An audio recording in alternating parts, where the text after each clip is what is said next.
June the 2nd, 2016. Guys, there's information coming out of Britain we need to talk about. It won't be a long video, and I know a lot of you are enjoying your holidays, but it ties in with that. And being its Independence Day, we know that everyone is not thrilled with the United States. We've had security threats. In the last few days, we've seen terror attacks around the world. But there's Islamic threats now coming against the airport in London at Heathrow Airport. Flights leaving there and coming to 2 different airports in the United States. Now, whether or not the threats are credible, there's no way to prove it, but we need to pay attention. Now, the report was taken off of a pro-Islamic State Twitter account, and it was published in the Telegraph. It's saying that the Islamists claiming allegiance to Islamic State have issued a threat against Heathrow, LAX, and JFK airports, warning that one of them would be targeted over the July 4th weekend. Now, Transport Minister there in Britain has said that they're taking all necessary steps to keep the public safe, but he advised continual vigilance by travelers, and that's what this video is about, guys. The 4th of July, I know a lot of people travel, but it's really one of the most dangerous days regardless of terrorism. If you've been on the highway any this weekend, it has been a nightmare. But this has to do with airports, and we know that there's a threat. We know that there's other things that are going on to bring about gun control, more security, things like that. But I just want to do the video. Take it or leave it. But guys, pay attention to these threats as they become more and more prevalent, as we see more and more terrorist attacks like we've seen in the last few days. It said the alert advised that the account, again, it was a pro-Islamic State Twitter account, had issued threats against planes flying from Heathrow to the U.S. during the 4th of July Independence Day holiday weekend. Now, they're also angry at Britain. Why? Brexit. Guys, I know you saw my videos on it, but I saw a lot more information coming out of there during that time of the Brexit elections that you really couldn't report on all of it. But one of them was one of the head Islamic leaders there preaching against Brexit. Don't leave, don't leave. And his reason, and this is very concerning, was that the European judges are much more lax on the Islamic people.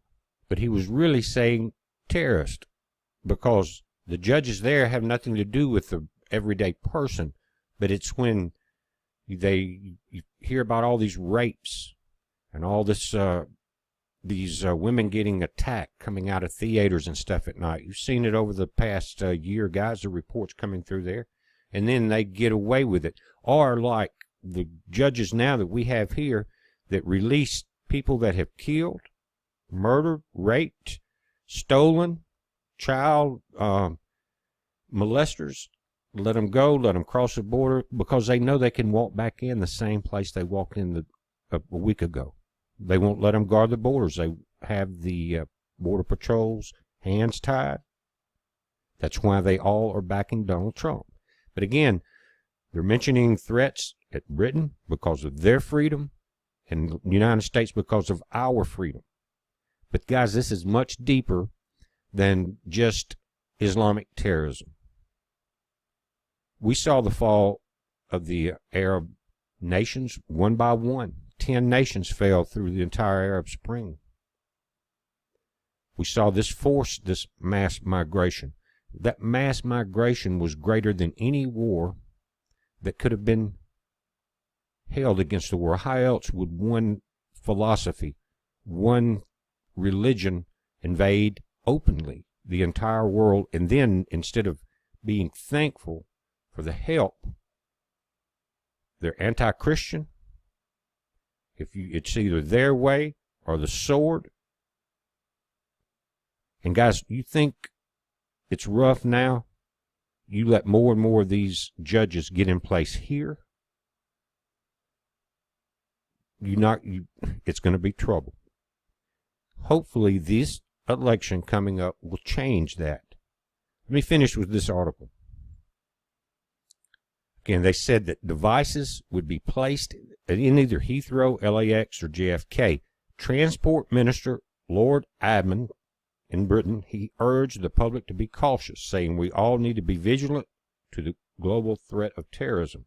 He says in the UK, we keep all aspects of aviation secret security under constant reviews and work closely with our international partners to mitigate risk. He says we do not comment in detail on specific measures or operational matters. You can understand that.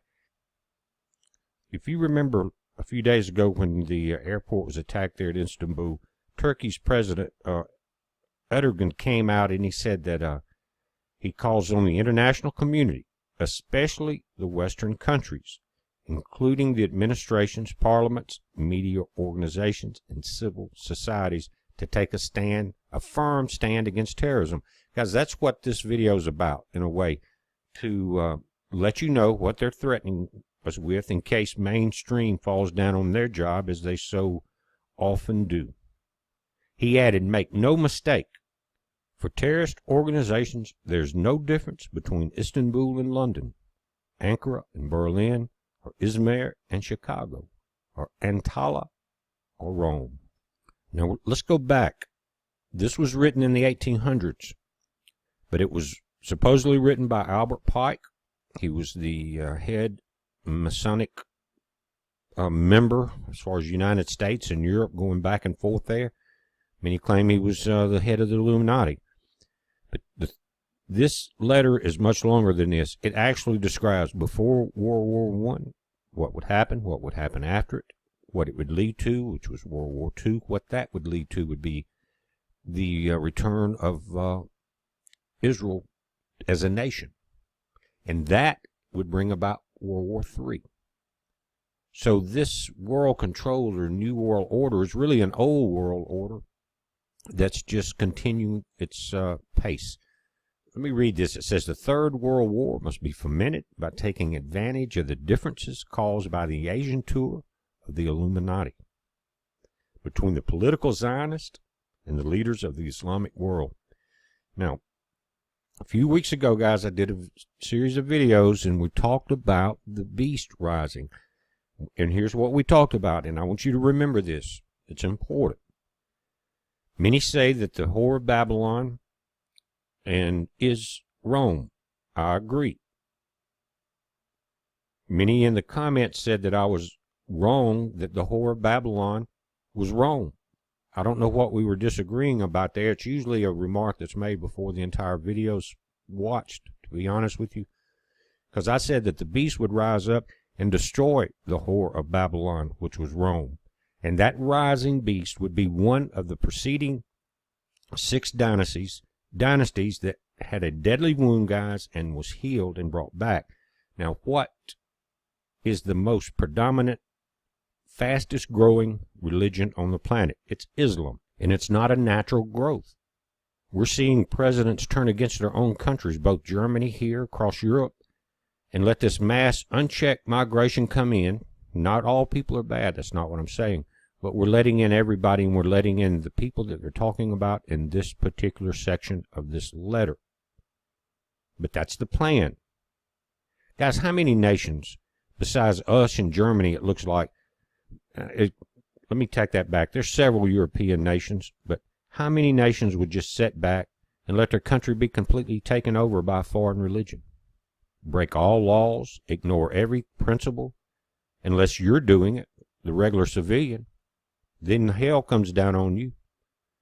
But let's take a look at this. It says, bring about the differences between the political Zionists and the leaders of the Islamic world. There we see it. They already knew this was coming. They planned this part.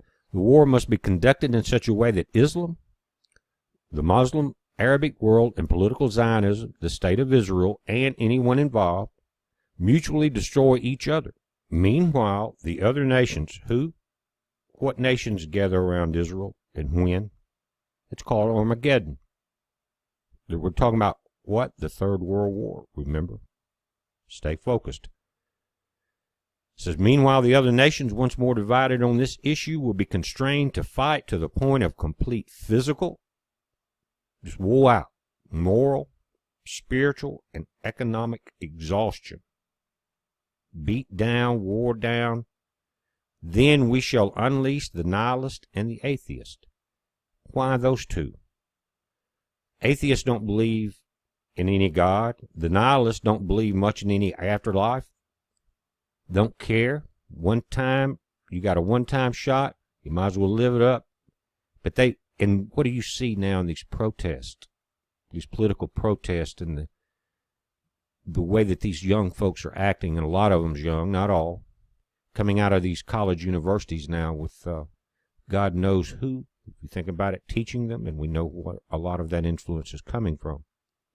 But when why would they want to release these two? Because they want them in turn to be destroyed. I'll get to that. It says, we shall provoke a formidable social cataclysm when in all its horror we will show clearly to the nations the effect of absolute atheism, listen, the origin of savagery and the most bloody turmoil. Then everywhere the citizens, here we go, obliged to defend themselves against the world minority of revolutionaries, will exterminate these destroyers of civilization, and the multitude disillusioned with Christianity, whose deistic spirits will from that moment be without compass or direction, anxious for any ideal, but without knowing where to render its adoration, will receive the true light through the universal manifestation of the pure doctrine of Lucifer.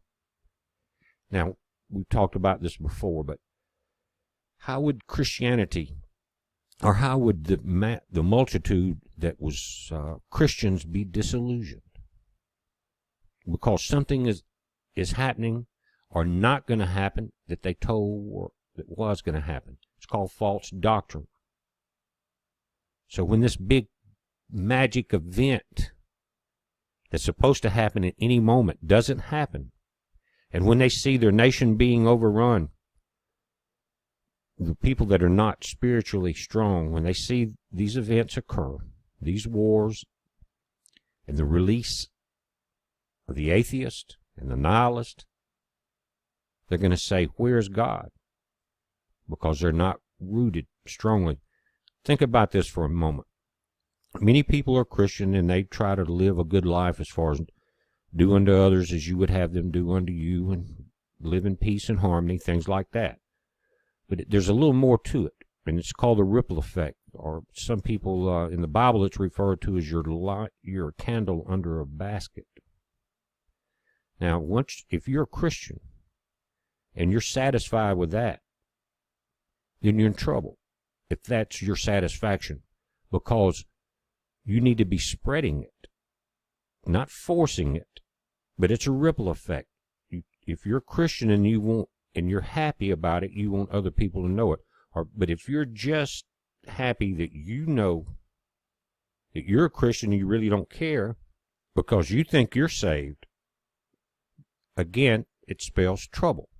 Well, because if you were, at the moment you were saved, at the moment that you found Christ, and that was it, that was all you needed to do, God would go and take you out of here. He revealed the information to you because there's other people that need to know before his return. That's how you go out of this game.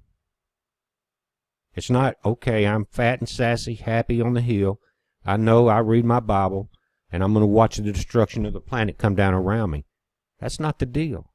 The deal is to go forth baptizing and teaching the word. Read it. It's in red letters in the Bible. Let me back up. It says, then, absolutely exhausted spiritually, physically, economically, they will receive the true light through the universal manifestation. The universal manifestation. That means worldwide, of the pure doctrine of Lucifer, which sometimes you wonder, what is the pure doctrine of Lucifer? Are we seeing it in some of this terrorism that we're seeing now?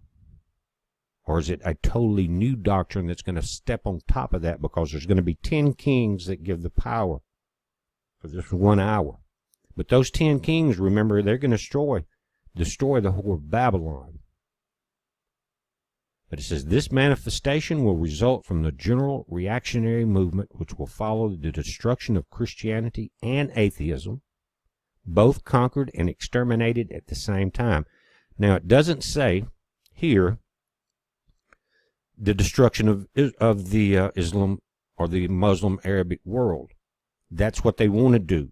But what I'm saying is this rise of this new beast with a deadly wound is definitely a support factor for what we're about to see. Regardless if you like what I'm telling you or not, that's what's going to happen.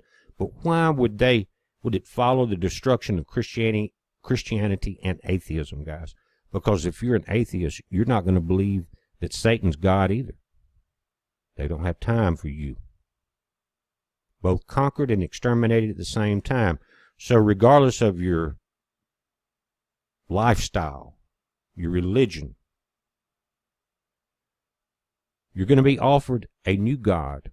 And if you don't know the old God, you're not going to know the difference.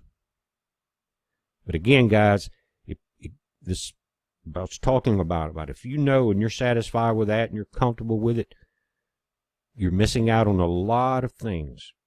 And you may be told to get away from me. I never knew you. Why? Because you weren't working like I did and like the disciples that followed me. This is Christ speaking. I didn't tell you to get comfortable with Christianity and lay up in your house and not talk about it. Be content with your knowledge. Remember, again, don't put the candle under the bushel. And what did he do when the man told him, Lord, I feared your return, and I just buried mine one in the ground? Well, he took that. Why? Because he was supposed to go out and invest the knowledge that you have, and bring back with interest new people converted, new people with eyes open. Again, not forcibly, because that's not how it works. He's going to take that penny you thought you had put up away from you. He never knew you. So it's time to fight this on two levels. Awareness. It is the key, guys. Be aware of everything. And back to the start of the video, if you're in JFK area or LAX or Heathrow, be careful. Heads up, be safe.